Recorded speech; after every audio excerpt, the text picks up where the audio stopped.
बाळांनो तुमच्या हातामध्ये काय आहे? छान. रोशनी तू चेंडू मयूरीकडे फेकायचा. मयुरी तो चेंडू तो झेलायचा आणि तो चेंडू पुन्हा तू नैनाकडे फेकायचा. नैना तो चेंडू झेलेल. पुन्हा जर चेंडू नैना रोशनीकडे फेकेल. या प्रकारे चेंडू फेकायचा आणि झेलायची ही कृती करायची. ज्याच्या हातून चेंडू पडेल तो बाद होईल. त्यानंतर दुसरा खेळाडू त्या जागेवर येईल. आता स्टार्ट.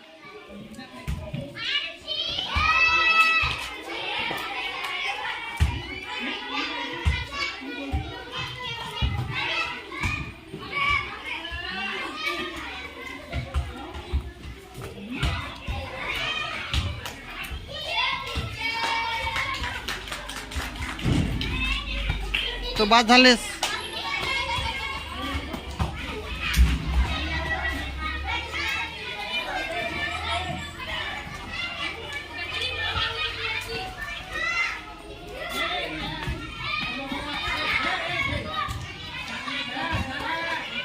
बाद झालेस.